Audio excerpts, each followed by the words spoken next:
Hey everyone, and welcome to Almost Cancelled. I'm Peter, that is Connor, and this is our TV news show where we talk about renewals, cancellations, pilot orders, series orders, and all sorts of things in between. Uh, yeah, so it's a big week because I feel like there's not a left in between of all of those things you just listed. well, there's castings, there's. It's all right. I stand corrected. Okay, there you go. So yeah, news happening. It's a kind of a big week because Comic Con was last weekend, and as a result, at the very least, there's a bunch of trailers to talk about, some premiere dates, a whole lot of renewals this week. So a lot to get through. So let's not waste time. Let's not waste time with niceties. I'm okay with that. Screw you. Yes, you too, you ginger cretin.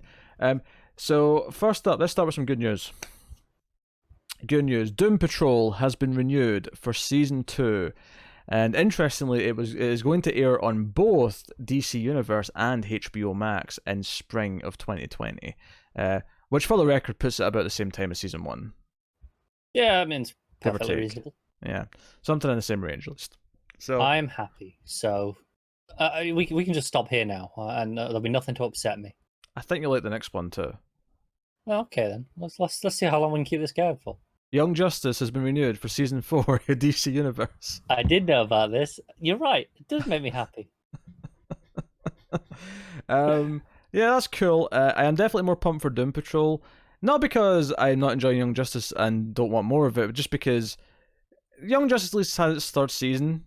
Doom Patrol. If you hadn't got any more, you'd have gone, well, I mean, Yeah. 3 seasons. Doom Patrol, I want at least a third season out of that, never mind a second. So No, I agree. The thing with Young Justice is it was robbed after 2, right?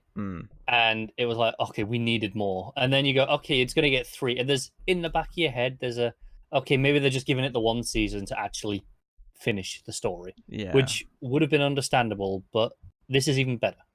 Yeah. But Doom Patrol needed more. Notably, though, Young Justice doesn't have the dual sort of service. It doesn't. It's not also on HBO Max. It's just Doom Patrol that they've given that distinction, which actually kind of indicates to me that even they internally agree that it's the best of the shows. And obviously, Young Justice is very good. Actually, Young Justice is clearly the second best, I think. Amongst all the originals, if you want to call it that. It's we're both big fans of Young Justice, and but it's not on the same wider appeal level. No, I think Doom Patrol not only is the best, but it also, I think they see the most crossover potential in grabbing audience with it. Despite the fact it's the point of you tell it to the Max customers going, hey, you like this? Well, we've got some more things you might be interested in over on DC Universe. Well, yeah, I mean, it may be that. I don't think it is a sales pitch, though. I think it's just, no, this will appeal to people in a way that... I think it will fit more at home alongside the HBO content, if nothing else. Yeah, I think it's about just appealing to the same viewer base than it is about selling DC Universe to people who are already buying HBO, especially since I still think eventually that DCU are just roll it in or just be an add-on. But I think it's a sign of confidence in the show, which is nice because I don't necessarily think we've seen anything that's shown signs of confidence in it, outside of the fact that everyone seems to love it.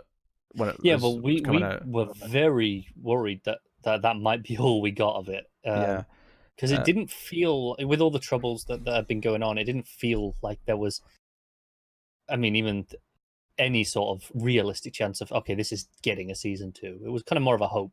More notably here, though, this is actually, because for a long time we had nothing past Titan Season 2, and now we have 2 things after that that's confirmed. Well, technically Stargirl's actually after as well, but for a while that wasn't. That used to be before, though, is what I meant. It did. They juggled some things around, so that'll be, I think, early. Titans, up until this, was the newest announcement in a long time. Yeah, because I believe we got an air date for Titans this week. I don't know if you've got that in your news. Yeah, I'm getting to I always do it in the same order. Calm down. Well, it was relevant to this story. Sorry. I don't care. We'll get to the premiere dates when we get to the premiere dates. You hold your horses. We got more renewals. Handmaid's Tale has been renewed for season 4. This happened just yesterday. Not surprising. It was after we recorded our last review. It was, because we didn't know, because we were speculating. Well, not even speculating. We were saying it was highly unlikely it didn't get a season 4. And there was just a mild discussion that now kind of is irrelevant. But sure enough, we were right. Season 4 has been confirmed. It's one of their biggest hits, even with the lessening reviews as time has went on. It's getting season 4, so we'll see what they do with that. Another renewal this week is something we just did the first episode of, is The Boys. Amazon Prime's new superhero show has been given a season 2 renewal, which happened just before, a few days before season 1 actually debuted. So that shows confidence in that as well. So a lot of big renewals this week. Yeah, and we quite enjoyed the first episode, so happy to know that there's more coming. Yeah, and this one's really just for Connor, because I know you'd whine if I didn't put it in. Archer got renewed for season 11 at FXX. And it's finally a non-coma season. He's been in a coma for like 3 seasons, and it's been doing like wacky, like they did a noir season, and and like the last one I think was the serial adventurer style thing. So finally a season back in the real world. So exciting. I'm riveted. You would love Archer. So you claim. So I will be shocked if you don't. It's on season 11 now. I'm not, like, come on. Yeah, but they're like 10 episode seasons. I ain't got time for this. Nosferatu got renewed at the AMC. First one that neither of us care about. But, you know. That existed. Yeah. So that was all the renewals that I noted down for the week. We did have some endings and cancellations, though. They confirmed that season 7 of Agents of S.H.I.E.L.D. will be its final season, airing next year. So nice. And they knew that going into it. So we'd been suspecting it for a while. We did. It felt that way for a bit, but they've confirmed it now. They know that they were ending, so they'll have their swan song and say goodbye. So that's always a good thing. Designated Survivor got cancelled at Netflix after its 3rd season. Notably, that was the only season Netflix did. They only picked it up for 1 season, and that's it, done. So that's well worth mentioning. Actually, on something, I didn't actually put this in the news, but I saw this earlier this week, just on this. You know how they picked up Lucifer for season 4? Yeah, I was going to mention it, and I thought, no, because you'll have it later. No, this is just an anecdote. This is an add-on. But the 5th and final season that they announced, because they're doing a 2nd season, their final season on Netflix, they did bump up the episode hour from 10 to 16. So presumably they had a bit more story, they asked for more episodes, and they got more episodes. So yeah, I mean, it's a pretty significant boost as well. It's just over half, yeah. So yeah. And unusually large for a Netflix show as well. Like Netflix, like 13's been the limit, and even then, they've not really been doing 13 in a while. Like, I think the Marvel shows they've been shifting to 8 to 10s. The Marvel shows were the ones that were kind of holding out, and maybe Orange Is the New Black's final season just hit recently. I wonder if that's still 13, just because that was 13 to begin with. I wonder if that stuck out. Maybe. I'm kind of intrigued now. The numbering, or did that switch to 10 after so many seasons? I'm going to have I've never watched Orange Is the New Black, so I'm going to have to actually search for it to pop up. But because that was like I'm intrigued. Second big show after House of Lies, so that goes way back to the start of their original content. Season 7, which is presumably the new one, is 13 still. Still 13, so they stuck to that. With a 90-minute final episode. Oh well, if you're a fan, you got a big finale. There's nothing wrong with that. So yeah, so that's Designated Survivor, cancelled after its 3rd season. She's Got to Have It was also cancelled at Netflix after its 2nd season. That's the Spike Lee produced remake of his movie. Okay, yeah. So that got cancelled after 2 seasons. So Netflix still happy to cancel things, but obviously renewing other things. Yeah, they cancelled an animated comedy. I think it was called Tuca and Bertie. Oh yeah, I saw. A lot of people very upset about that. I'd never heard of it. There's a threshold. There's a threshold for what I put in the news. Like, it's not that I miss these. No, things. there is. I'd seen so many people tweeting about this one that even that I'd never heard of it before it had been cancelled. Yeah, I never heard of it. Netflix's algorithms clearly decided we weren't interested. Like I learn about Netflix shows from Netflix itself. Come on now. Well, no, but even the ones I'm not interested in, I still usually see them pop up every so often. Sure. To be fair though, when it comes to the foreign shows, like I would never see them if it wasn't for us keeping up to date with news. True. But hey, so on to some premiere dates. The first one's not a date as such, but they did confirm that Mr. Robot's final season will be coming fall this year. Honestly, I was starting to suspect that it might actually end up being early next year, so this is actually kind of a pleasant surprise for me. I think they've basically finished shooting, haven't they? You may be right. I don't know, but Yeah. But they were in the writers' room later than I would have thought earlier this year, and I knew they'd started shooting at the very least. But I was starting to think that it would be like because they mentioned that there was going to be a holiday setting for a lot of the season, and I was wondering if it was actually going to hit during December, and if it was going to be like right at the end of the year. They'll probably finish during December. Probably, yeah, because if I remember correctly that he's getting 12 episodes, 12 or 13. I know it's slightly bigger than last season because it's the final. I will take your word on that. I don't recall. It was a slightly bigger order than last season. Which I wouldn't worry about, because obviously there was complaints of season 2 being a little bit bloated. I don't think I would be concerned about that in this case, because it's the end of the story and he's clearly, he tightened things up a lot in season 3. I'm not concerned about that. No, not at all. Titan season 2 did get a premiere date, September 6th for that, so that's coming. That's in month and a half. That's the week after. Yeah, that is the week after Young Justice finishes, so I'll be straight into that. And that'll take us to roughly the end of the year, so Stargirl will probably have come in right after. Yeah. I was actually thinking to myself earlier that, what's going to happen till Doom Patrol in spring? And I was like, oh yeah, Stargirl will probably slot in there. Because how many episodes was Titans? Can you remember? It was 11, because it was weird, because they cut episodes at the end. So did you say September 9th? No, I said 6th. 6th, okay, that's fine. You're just looking to correct things that no, I'm just trying. No. That was just me. I thought you said 9 for whatever reason, and I was like, that's a Monday. That doesn't make any sense. So I was just double checking for my sanity. That was my bad. Yeah. It'll probably finish early December, so we might have a few weeks before Stargirl starts, which I think isn't due till the start of next year. Yeah.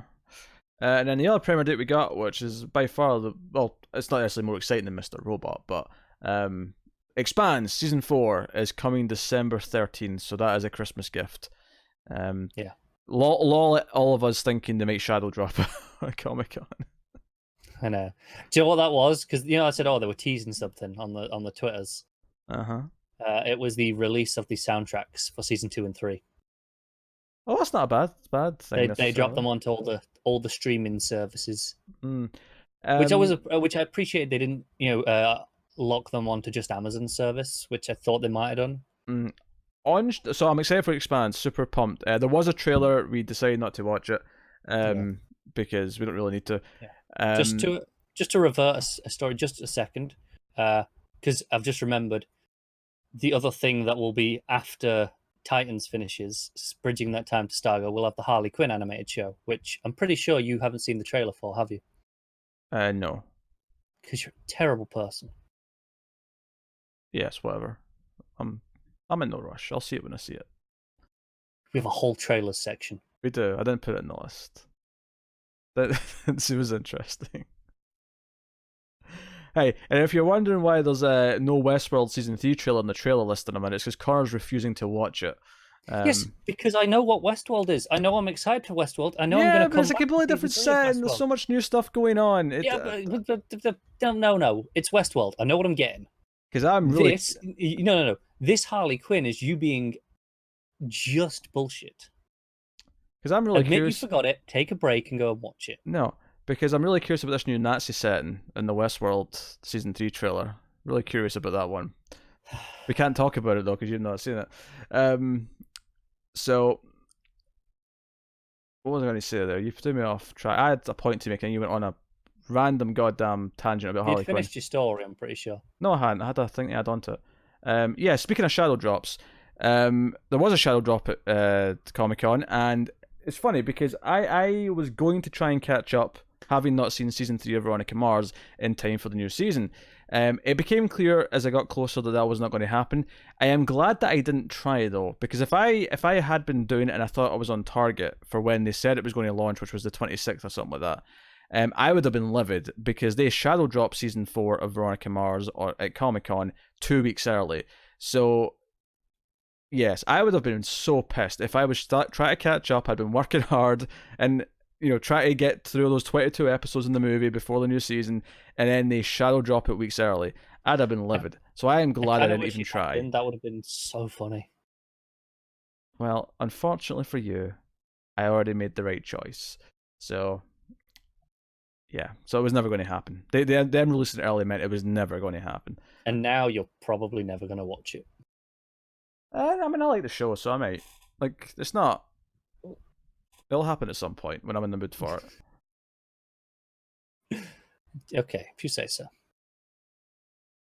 What's with the attitude with that? I'm just saying, when was the last time you watched a season of something that wasn't a sitcom, that wasn't for a review? I rewatched Dark Season 1 like a few weeks ago. Okay, that was homework. I didn't need to do that, though. I just did that because I wanted to. You did feel like you needed to. It's been a while, but I can still do it occasionally. Okay. It's been a while. So yeah. That takes out to trailers. So again, Westworld is the first one I've got on the list, but we can't talk about that because Carl's refusing because he's a dick. So the first one we are going to talk about is Watchmen, which got a full trailer from Comic-Con, more or less. Some of these were kind of just outside of Comic-Con, but they're kind of just wrapped up in the Comic-Con theme bundle. So full trailer for Watchmen, we get a clear sense of the world, the idea that all the cops are all masked, so they've got secret identities.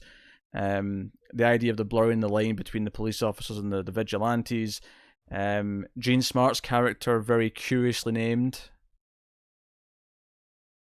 Yeah. Laurie Blake. Taking Blake's name. If that's who the implication makes me think it is, then I assume so. Yeah, taking Blake's name is a really interesting touch. But no, curious. Obviously, there's a big tease at the end of a certain blue bastard. They talk about Manhattan. They talk about Mars. We see all sorts of things in here. The only thing that stuck out to me that I didn't like in this trailer is so we get this this army of Rorschach, which I'm fine with. I don't mind some group taking cult of Rorschach. Yeah, taking inspiration from Rorschach. I did think it was weird hearing them quote one of Rorschach's famous lines from the comic, which was narration. I mean, it was in his journal, I suppose, technically, but so I guess they've all read it. Yeah, okay, I guess that explains it now that I'm thinking about it, but I don't know, it rubbed me a little bit like, oh yeah, we have to get that line in there. So honestly, I didn't love this trailer. It looks fine, but a lot of it feels like, yeah, it's okay, and then here's a few Watchmen things that you'll recognize. I mean, I wasn't super hyped by all of it, but for me, when it comes to trailers for TV shows, I often find that a lot of the ones I end up liking don't have the most exciting trailers in the world. Oh, it's true. So for me, as long as it doesn't actively persuade me not to want to watch the show, it's fine. Sure. Sure. Yeah. Was not a fan of the final shot. The Manhattan Manhattan don't wear no clothes. I'm pretty sure you see him wearing the suit in the funeral in the comic, so it's. Yeah, but that was a special occasion, just this once. I mean, it's HBO. If Manhattan's there, they're going to have him be naked. I don't think you have to worry about them skimming on that. I mean, or skimping on that, rather. Yeah, but I don't know. It felt weird. The shot they chose to put in the trailer that'll air all over the place has the one scene that he might be in clothes. What a shock! Exactly. What do you mean exactly? They're never going to put naked Manhattan in the trailer. They don't need to show all of him. Just in this shot, the bit that tells you that it's Manhattan is the blue hand, right? It would have been very easy to just show some blue skin and not have to have here's the thing though, you're completely ignoring the filmmaking reveal of it though. If he was just naked as soon as you saw his leg, you'd know who it was. The whole point of the shot is that you see legs, you don't know who it is because he's wearing pants, and then the hand comes down into frame and you realize who it is. It's build up. No, I get that. It made me less interested. Okay. Yeah. I have zero problems with the Manhattan shot at the end. Zero problems. It's funny though because I feel like when they first announced this, they were talking about how it's not a adaptation, it's not a sequel, it's a remix. But the more I'm seeing of the trailers, the more it feels like it's just a sequel. It's a sequel. I think they just don't want to say that because people hate sequels for things they haven't experienced the original of. It's why everyone just over the last years we've been dropping numbers off things and just going with subtitles, because it's like maybe you'll trick them into watching them if they don't realize it's the fourth one. So that was Watchmen. We got a trailer for The Witcher from Netflix. Henry Cavill. Yeah, this is Game of Thrones Netflix edition. I'll take your word for it because I don't know enough about Game of Thrones to recognize it. For me, this trailer looks fine. A little bit of dodgy CG here or there. I don't like it as a trailer though. I think it felt a bit too quickly cut for me. The actual things I was seeing in the shots looked fine for the most part. Yeah. But it felt like a really quickly cut trailer. There was one moment I liked though, where it kind of mimicked the that thing that a lot of video games do, where it comes out of a cutscene into combat, where the camera kind of spins round to your character's back. There's a moment where the camera actually does that, and it feels like a video game moment, which I thought was a nice touch. I don't know how much of that will be. It is light on the monsters. There's one monster at the end. You know, it's not the show. It's not like you're seeing the. Oh god, what are the ones that are always in the shallow water? They always come running out of the forest and the swamp. Oh god, the little gremlin-y ghoul dudes. Yeah. They've got a name. Oh, Neckers. What? Neckers, something like that. I think it was that, but I'm sure that's a Witcher monster. It may be. Like, are we going to fight a wraith? Are we going to see? What different things are we fighting? Curious about it, but no. I'm hopeful. There is one point where his hair's wet and the wig looks really bad. Yeah, it's when he's in the bath, I think, or yeah. There's one point where the wig looks really, really bad.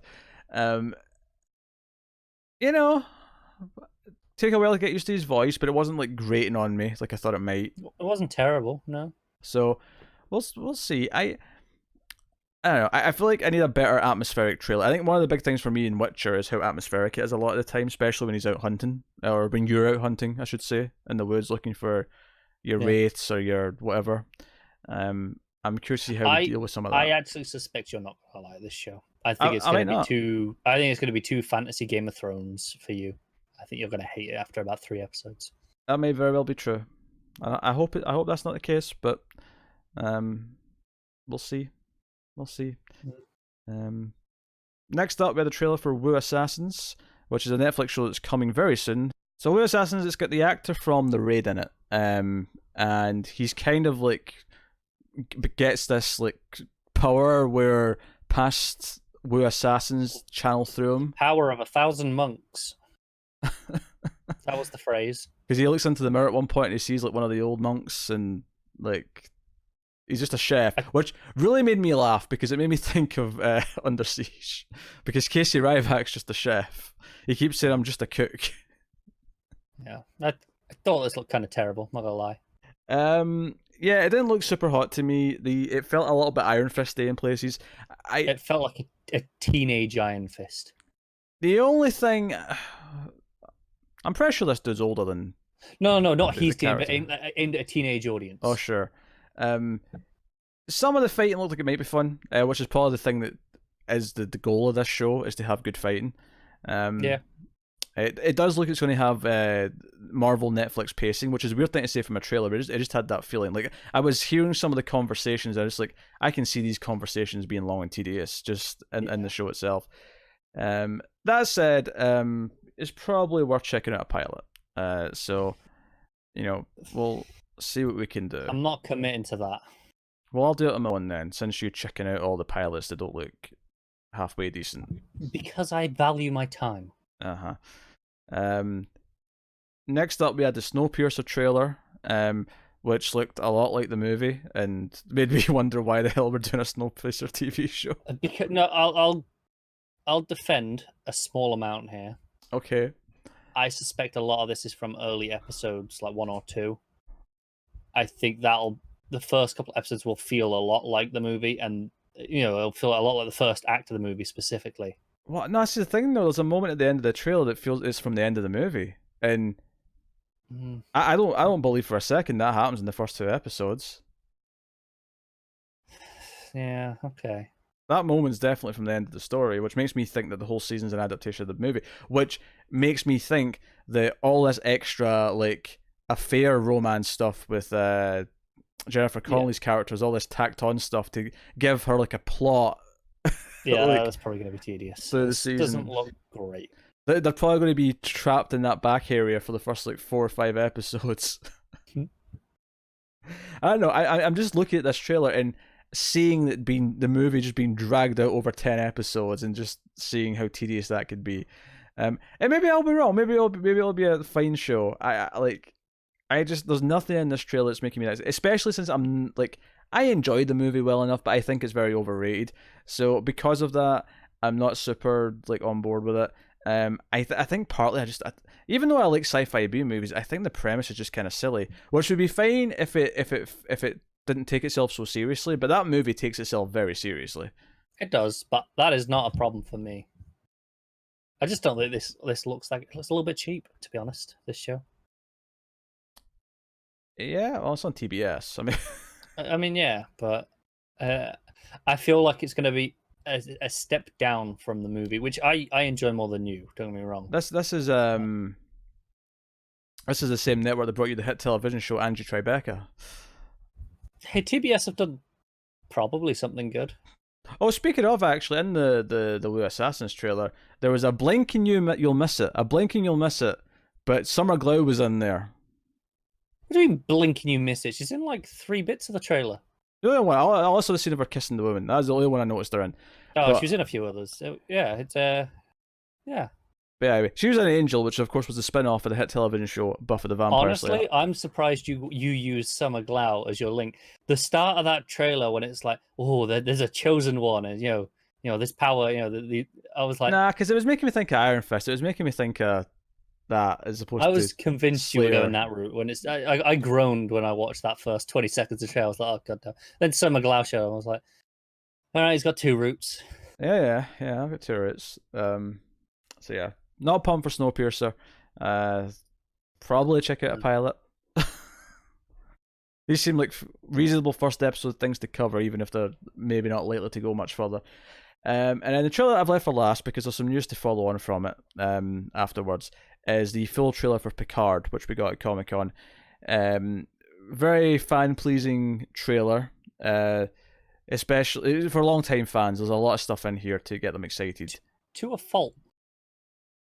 Are you just saying that though because you've not seen all the stuff yet? Well, no, but I think that's actually because I've not even seen the movies, which I want to point out. Mm-hmm. So I think from my perspective, this trailer made me less interested because most of this trailer was, like you say, it's fan pleasing. It's like, okay, here's all the bits, nostalgia, and I don't feel like there was a lot in there for me, someone who hasn't seen those things. Yeah, but that's the thing. This trailer's not for you though. This trailer, they're banking. But it makes me think the show's not for me at all. I'm not saying it's a negative. I'm not saying it's a bad trailer. I'm saying you said to a fault. Yes, to a fault to me. Like for me, this actively turned me off the show more. It made me less interested. Nah, it didn't for me. You're being weird here. You're being so weird. No, because to me, the statement of this trailer was, "Hey, no, this is for all the old fans, right?" And okay. Assuming that their intent is the same with the trailer as the show, hey, this show's for you. By definition, therefore, it is not for me. So I'd be less interested. I don't see what your problem with that is, though. Of course, this is the one that's going to be more for the old fans. No, it can be more for them, but I didn't feel that there was anything in there for people like me. I see. Here's my weird thing with your complaint here is that there's so much Star Trek at this point that you kind of like to a point have to treat it kind of like comic books, right? Where almost any place you start reading the comics, you just kind of have to accept as a history, right? This isn't like a movie franchise that has 4 movies where you can easily catch up, or even one TV show where you can easily catch up on. No, but how many times? See, this is less like. This doesn't feel like Superman or Batman in that sense of, okay, here's a fresh start to jump onto. This is more your create your own comic. This is this specific thing that happened, and then 10 years later we're doing a revival of that comic. typically you don't jump onto that revival. Let me get this straight. You're comparing Star Trek, one of the biggest franchises on the planet, to an independent comic rather than one of the franchise comics that's been going for decades. Yeah. Much like Star Trek. In the sense of the amount. Because Star Trek, I feel like there's 5 odd shows, right? Whereas comics have so much over, like you say, 80 years. Wait, you can't just say there's 5 odd shows and say that as if that's not a lot. That is like the most of any TV franchise ever. This is like absurd numbers for a single franchise. Bear with me. But typically, mostly this is right. Okay, if you saw Next Generation, those movies, this is for you for the most part, right? And that's a lot of people. Why do you say the movies specifically? I feel like it's less the movies and more the shows. Well, I know that set of movies, that set of with any of those characters is what I'm referring to. Okay. Not the new movies, just the movies with that cast. Well, no. Why are you saying the movies though? I feel like on the mention of what happened to Data in the last movie. In the sense of those were the clear continuation of that, and it was part of that character journey. So this is the next stage of that character. No, but you're saying as if you're for fans of those movies, like the implication is almost that they could just be fans of those movies, this is for them. When I said fans of the TV and the movies, I meant as a whole, not as separate individuals, not as some people are fans of just the TV and some are fans of just the movies. I mean, people who are fans of both of those things. You're mad that Picard is actually celebrating? I'm not mad. Because for the first time since probably the Next Gen movies, or maybe Enterprise, this is the first time that it's actually embracing all the continuity that was set up from Next Gen onwards, right? This is the first time that it's actually going back to that. And even though I have not went through all that stuff yet, I'm only in season 2 of Next Gen, I actually think that's kind of exciting. The fact that one of the characters in this is from not Deep Space Nine, sorry, Voyager 7 and 9, right? You familiar who that is? Yeah. Like, the fact that she's in there and they're kind of bringing stuff from the other shows that came after is actually kind of neat to me. And it's exciting conceptually. Not to me. And I'm not saying that it's a bad trailer. I'm not saying this doesn't do what it achieved for a lot of people. Like that, it did what it was supposed to for its target audience. I'm saying this made me realize I am not in the target audience. Why do you need to be though? Well, because I was planning on watching it. So, usually I would like to be in the target audience. How many things do you end up loving that you are not in the target audience for? Tons. Oh, really? Sure you do. There's so much stuff. I mean, the only criticism I have of this trailer is that Data looks a bit weird at the end, and it's not really Data. I don't think it's the second one, but whose name I can't remember because I saw Nemesis once. Like, it was B4, and I only know that because all the comments. Yeah, because it was a long time ago. It's B4. B4 what, you ask? Right, he looks a bit funky because they're doing like a thing to make him look like Data's age. When obviously Brent Spiner's he's not. Yeah, he's aged about a good 20 or so years. Well, since Nemesis, he's aged what, 17 years. 20 or so was fine, I think. No, 20 or so is 20 or more. It's not. Yes, it is.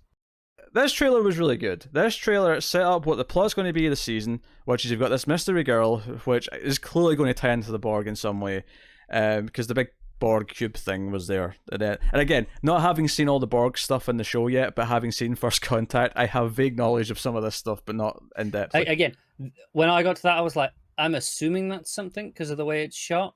And, I learned from comments of people talking about it. I was like, oh, okay, that's what that is. All of this, I have never seen 7 of 9 in anything. I was still kind of excited by the prospect of them bringing in a Voyager character. Well, then I'm happy for you that you were excited.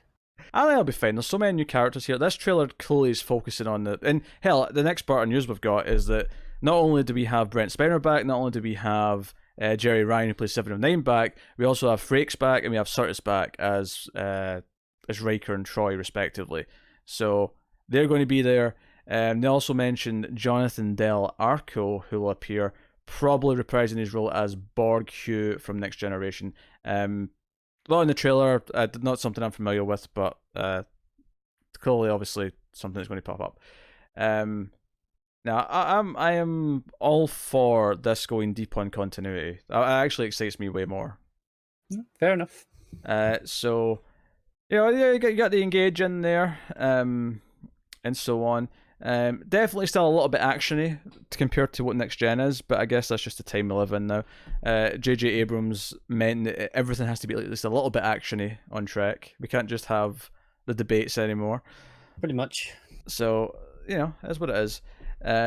So no, I'm into the Picard trailer.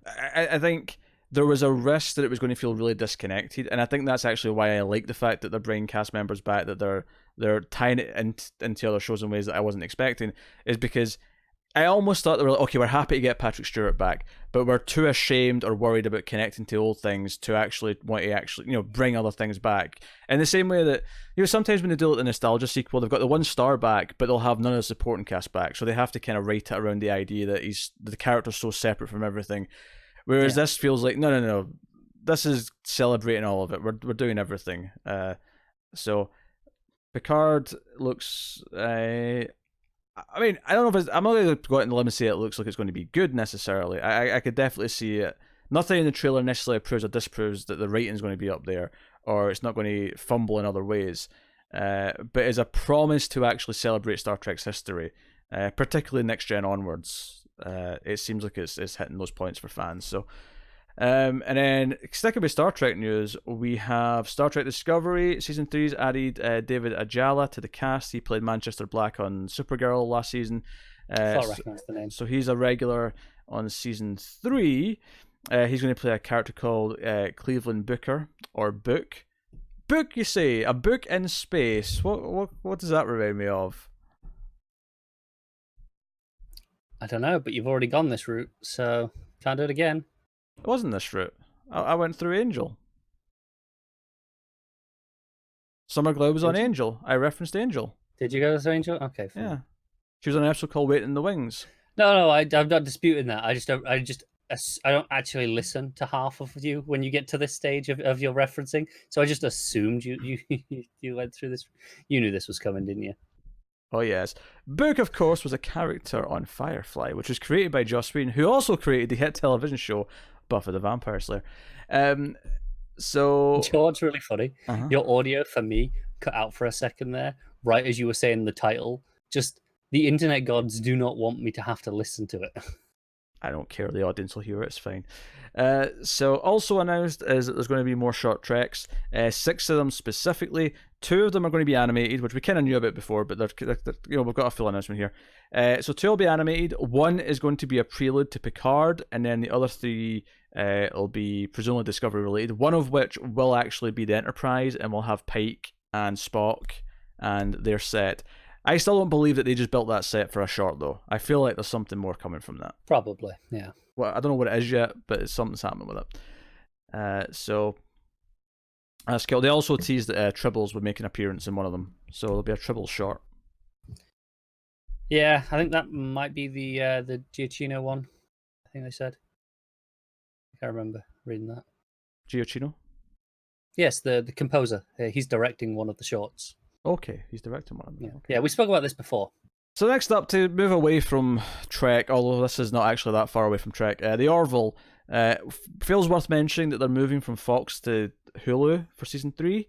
They're citing the production time, Seth MacFarlane's busy schedule, and all the effects work, meaning that they're never going to hit mid-season for when they're supposed to hit. So now it's coming late 2020 on Hulu as Season 3. It's as good a reason as any. I mean, I think that's what they're saying, and I'm sure that's all true. I think it also speaks to the fact that Fox are getting away from content like this anymore. Yeah, like they are making scripted shows. They're making sitcoms and like cop shows, but it does feel that they're veering more to like a wannabe CBS as opposed to doing stuff like this. Oh, definitely. But I mean, I think everything they said was true. People are a lot more forgiving of just, it'll come when it comes on a streaming service, whereas networks are rigorously scheduled. Yeah. but yeah, so that's the thing. Next up, the J.J. Abrams show from HBO, Demimonde. It's had a bit of a change. The showrunner, Bash Doran, who worked on Jerusalem, was the showrunner, has departed, and they're looking for a new showrunner. So it's a sci-fi fantasy drama, which is the first show that Abrams has created on his own since Alias. Which isn't really that big a deal. I mean, he's co-created a bunch of things, big deal. I wouldn't necessarily count Lost any less of a J.J. Abrams thing just because he had a co-creator on it. Sure. But did it say why the showrunner left? No reason, speculation? No reason. Okay. So, I mean, it's early in development still. It may not really mean that much in the grand scheme of things. No, it might not. So, we'll see. Next up, we get some casting for Homecoming Season 2. The lead will be Janelle Monáe in Season 2. Her character is described as a tenacious woman who finds herself floating in a canoe with no memory of how she got there or who she is. I wonder how she lost her memory. Couldn't possibly say.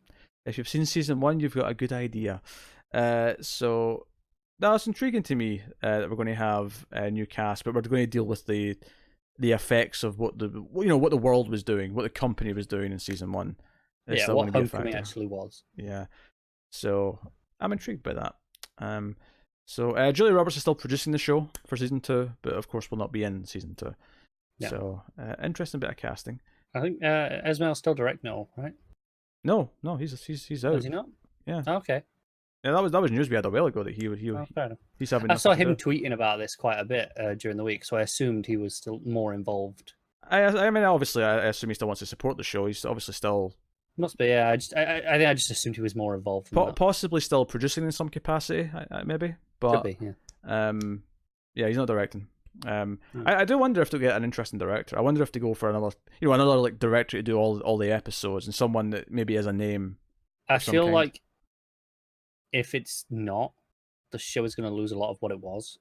Yeah, because I don't mind having a different style. I because Season 1 was very much Esmail doing Brian De Palma. I would not be opposed to something like I don't know, pick another kind of relatively known director to come in and be like, I'm doing a John Carpenter season. Yeah, no, that's fine. I think though it has to be one director, one theme. Yeah.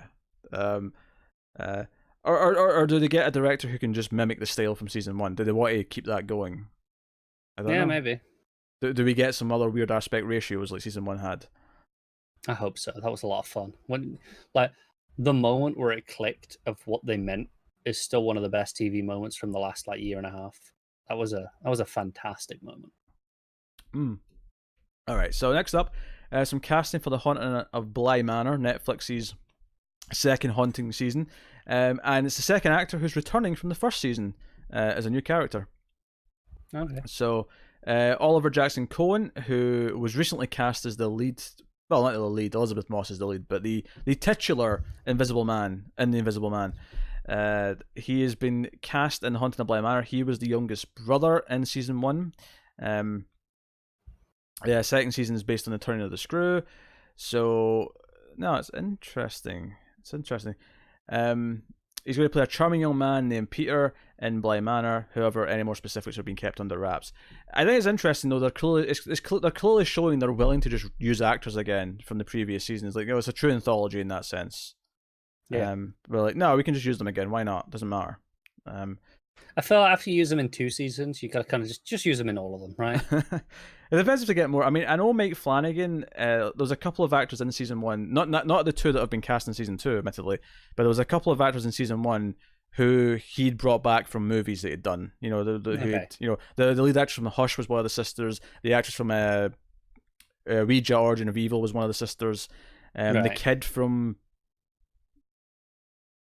Ouija: Origin of Evil was one of the kids. You know, like there was a lot of casting from his movies kind of carrying over, which makes some sense. But I thought it was worth mentioning, not so much because he's a super notable name, just because they're reusing another actor from the first season. Sure.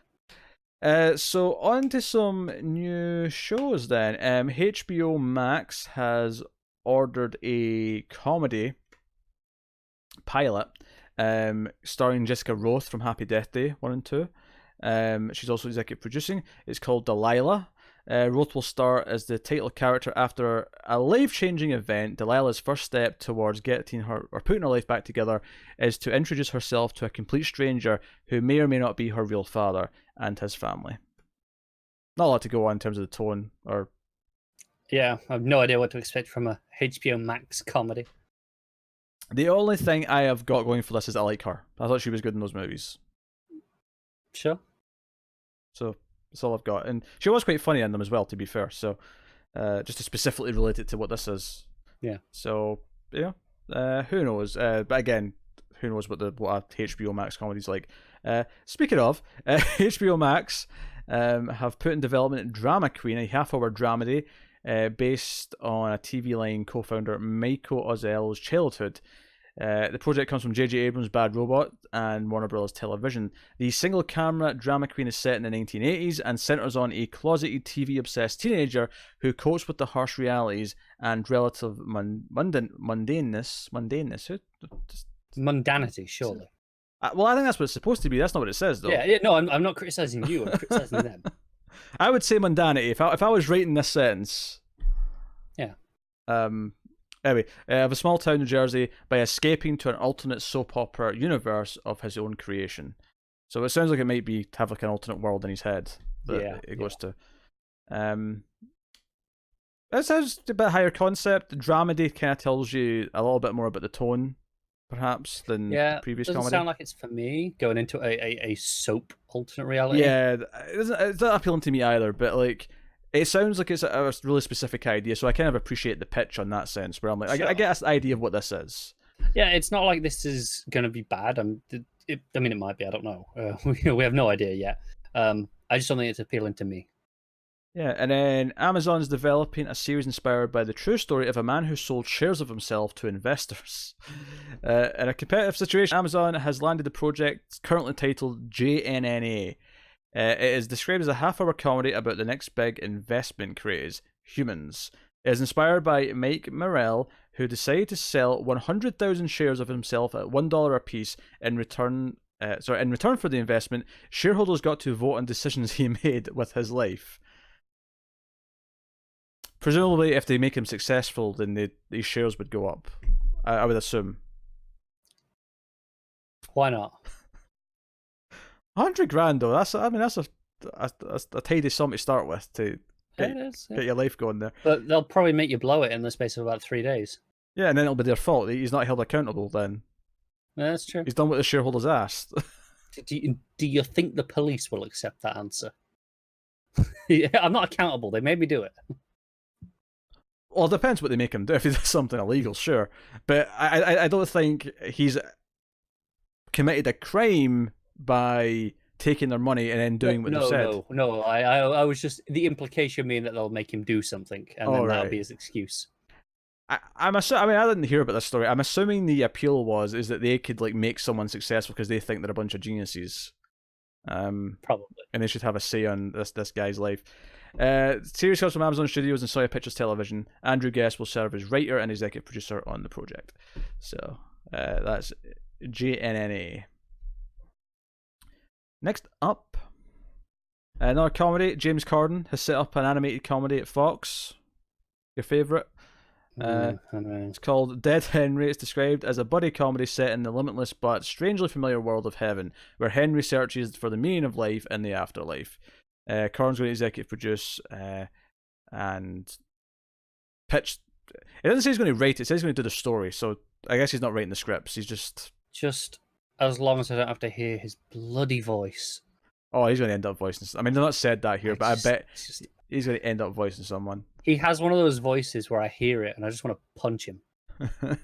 Admittedly, he does come across as a complete prick a lot of the time, but I'm never going to watch this, so I don't really care. It's fine. I think one of the only times I've liked one of his characters ever might be Gavin and Stacey, which I don't love the show, but he has a whole bit about not sharing. You know, when people do takeaway and like Indian or whatever, and you get all and they put it out on the table and everyone kind of shares, and he has a whole bit about no, I want what I ordered, I want my food. and I can relate to that. Oh yeah, I hate the sharing system. No. Yeah, it's terrible. I'm ordering my meal with exactly what I want, and that's what I'm having. And for the record, when I get Chinese, I ask for no egg in the rice, and I ain't let anyone else near my rice, and I'm not touching anyone else's rice because it's got egg in it. So leave me alone. Boiled rice at a Chinese? No, fried rice without the egg. It's disgusting. I want no part of it. Missing out. I want no part of it. I'm not missing out though. I hate it. People always say this. It's the same when we quit a TV show. It's like, oh, you're missing out not watching the rest of this. But I hated the first few episodes. I'm not watching it because I hate it. I'm not missing out on anything because I'd rather go shove my nuts in a vice than watch more of this stupid show. You're really easy to wind up tonight. I've had like 3 hours sleep. I am not in the mood for your bullshit. Oh, sounds like an invitation. Next up, Jack Reacher. Remember Jack Reacher? I mean, vaguely. There was like 2 Tom Cruise movies. Although I've seen like half of one of them. There was a point though when someone mentioned there was a second one, and I didn't believe them. I didn't believe there was a second Jack Reacher movie, and then it turned out there was. So I remember those 2 now. I could have told you there was a second one. In a competitive situation, Amazon has won the rights to develop a series based on the character. But they already have Jack Ryan. They can't have Reacher as well. They have Jack Ryan and Jack Reacher. It seems like they want to kind of like have it as the, like they've got 2 spy shows that they can. Like the corner in the market. Yeah, they want to be able to alternate them, I guess. So that's the thing. Jack all year round. Yeah, CBS All Access has Star Trek all year round. Amazon's going to have a Jack show all year round. They're going Jack Ryan, Jack Reacher, Jack something. They'll come up with a new show. Yeah. It'll be Jack Bauer. They'll do a 24 revival just called Jack Bauer. Why not? That's what they'll do. Oh, we don't have to even call it that. They don't have to have it in the title. I'd still count that as a Jack, I'd count that as the year of Jack. It's funnier if they called it Jack Bauer. It is funnier, but 24 Jack Bauer. I'll accept it. Next up, Jeff Bridges is set to star in The Old Man, a new drama that has been ordered to series at FX. Based on the best-selling novel by the same name from Thomas Perry, The Old Man centers on Dan Chase, who absconded from the CIA decades ago and has been living off the grid since. When an assassin arrives and tries to take Chase out, the old operative learns that to ensure his future, he now must reconcile his past. It sounds like a CIA version of John Wick meets a little bit of Ron Swanson to me. Yeah, it sounded kind of generic. Yeah, when I got to the end. Yeah, without obviously all the fancy fighting that John Wick has. Obviously, I'm not thinking we're getting that, but yeah. John Steinberg and Robert Levine will pen the series adaptation, in addition to serving as executive producers on the series. So, okay, The Old Man, FX. Real inventive title. It's not a bad title. It's got a ring to it. It's not terrible. Starz is committed to an 8-episode season of Dangerous Liaisons, based on the 18th century French novel the same name by Pierre Charalot de Lacole. I don't even know how to pronounce that name. Too much. I'm fairly confident it wasn't like that. Too much French nonsense. Dangerous Liaisons, the series will tell the origin story of the novel's iconic characters, Myrtille and Villemont. I think that's close. Yeah, why not? Exploring the early years. I feel like they don't pronounce the T at the end of the word. It's like there's too many letters in French language they don't pronounce.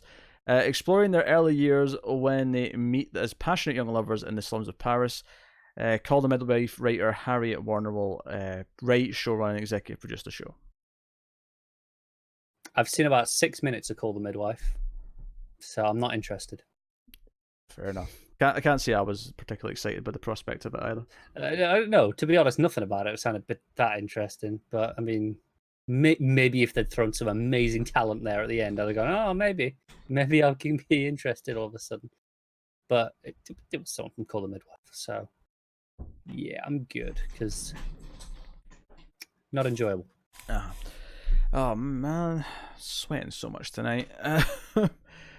Next up, Hulu is developing a series based on Douglas Adams' classic sci-fi novel, The Hitchhiker's Guide to the Galaxy. The series has been written by Jack Ryan and Lost executive producer Carlton Hughes and Wonder Woman writer Jason Fuchs. The series will follow the intergalactic adventures of Arthur Dent, a hapless Englishman played by Freeman in the feature film version, who leaves Earth and after its destruction by a nasty bureaucratic alien race called the Vogons. Along the way, he meets the iconic characters, including Marvin, the paranoid android. So, you seem like you'd be a Hitchhiker's Guide to the Galaxy fan. I do seem like I would be, don't I? I've never experienced it. You've got that look about you. Yeah, I've never read or seen the movie or whatever. Yeah. Is it Hitchhikers where the whole 42 thing comes from? I believe so. If it doesn't come from that, it's certainly used in it, because I've heard people reference it. Yeah. I thought it was. I was just making sure I wasn't mixing that up. Yeah. And then last thing in the news. I know you'll be excited about this. Warner Media for HBO Max has announced a straight-to-series order for a spin-off of Gossip Girl. What? Do you know what? You built me up that I was like, okay, this will actually be something I'm excited for, or something I'm going to hate, and that's you're messing with me. I have no opinion on Gossip Girl.